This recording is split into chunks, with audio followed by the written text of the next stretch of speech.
Assalamualaikum warahmatullahi wabarakatuh and good day everyone. With me again, Madam Najwa binti Azizun, and in today's video, we will be talking about the concept of state sovereignty. Before we go into further detail, at the end of this video, students must be able to explain the concept, types, and challenges of state sovereignty. And this is the layout of today's discussion. We'll start with the definition of sovereignty, the concept and types of sovereignty, as well as the significance and challenges of state sovereignty. We'll start with the definition.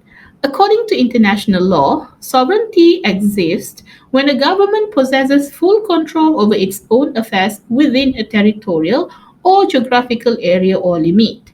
The word sovereignty is derived from the Latin word superinus, which means supremacy or superior power. According to Grotius, sovereignty is the supreme political power vested in him. Him here referred to the sovereign, whose acts are not subject to any other and whose will cannot be overridden.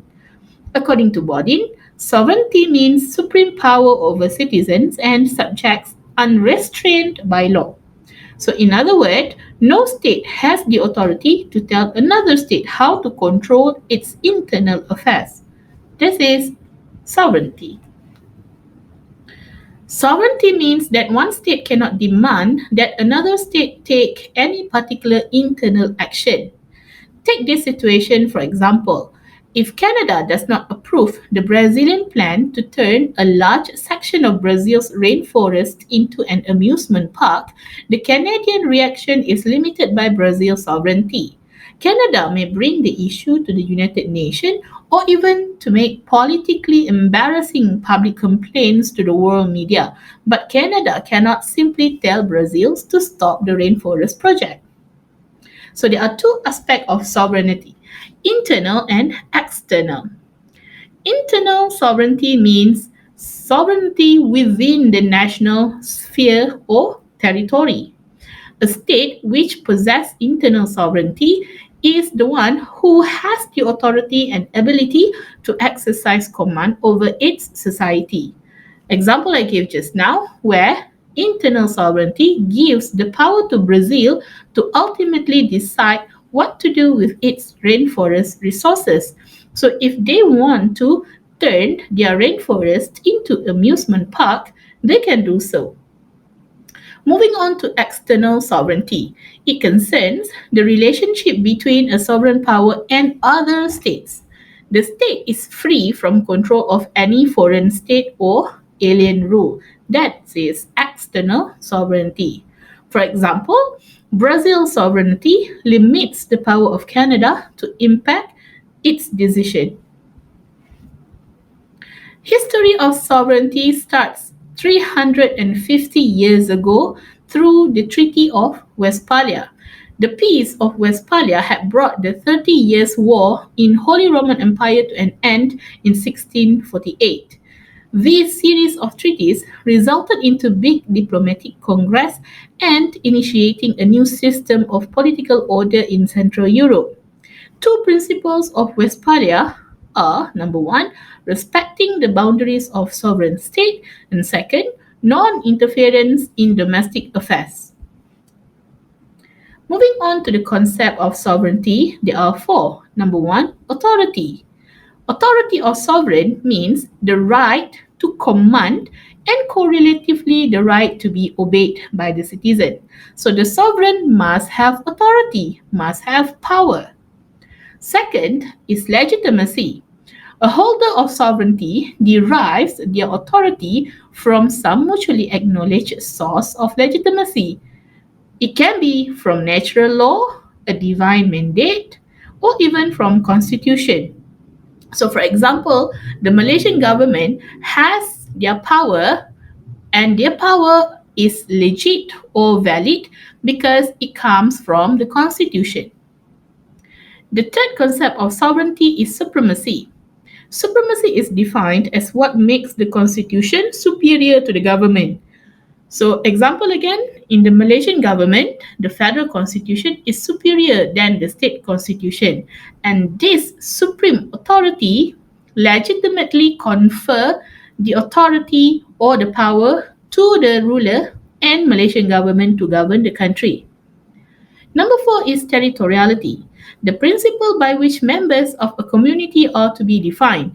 It specifies that their membership derives from their residence within border. And this territoriality refers to the power of the sovereign to exercise their power within the territory only.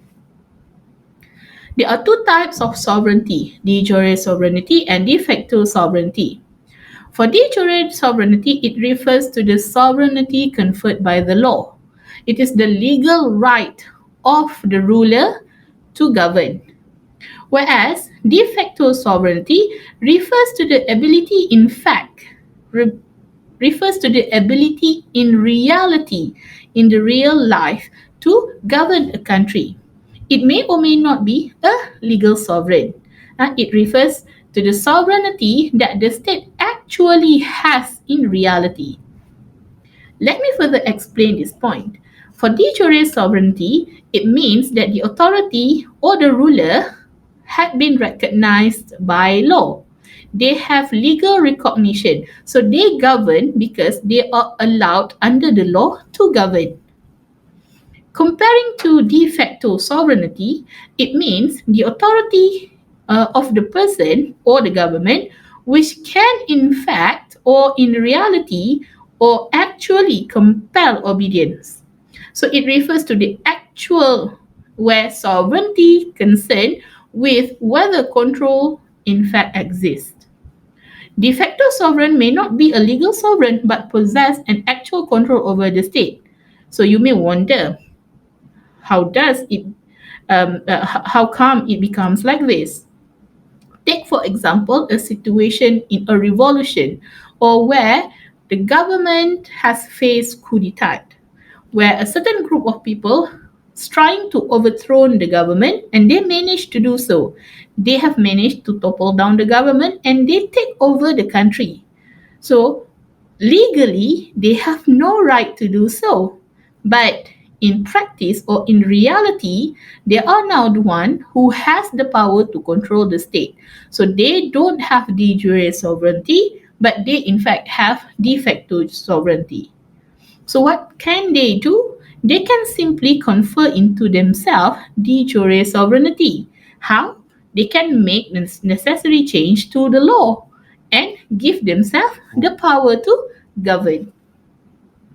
Let's take example of three situations. Number one, the crisis between Palestine and Israel, where we know that Israel does not recognize Palestine as a state and maintains de facto military control in all the territories.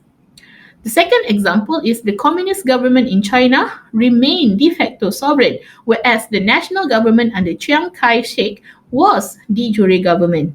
Since the communist government of China has now been recognized by the international community, it has now assumed the position of a de jure sovereign as well. And the third one is the issue between Taiwan and China, where Taiwan had been recognized as de facto independent sovereign, but does not universally recognized as de jure, due to the status of Taiwan when the United Nations had de-recognized Taiwan in favor of People's Republic of China back in 1971. Moving on to challenges of sovereignty. There are many, but I'm going to discuss four main challenges. Number one, the emergence or the rise of human rights. So the emergence of human rights affects sovereignty because these agreed upon principles set clear limits on the authority of government to act within their borders. For example, certain international organization that relates to human rights have been condemning Malaysia for their decision not to abolish death penalty.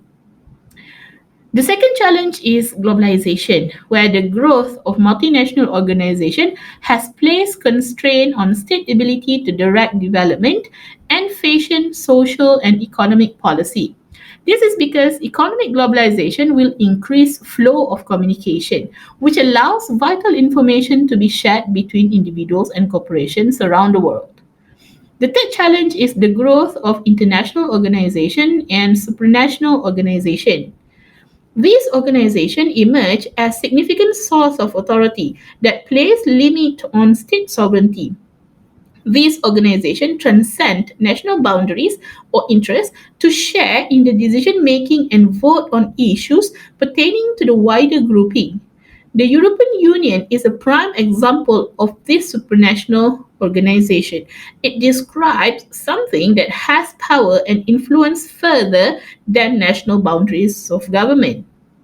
And the last challenge is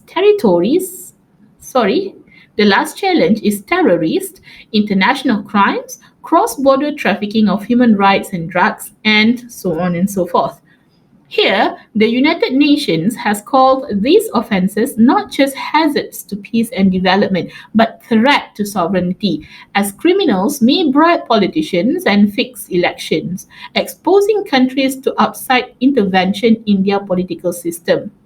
These crimes also undermine sovereignty by challenging a government's sole right to lawfully use force within its borders and to regulate what crosses its borders.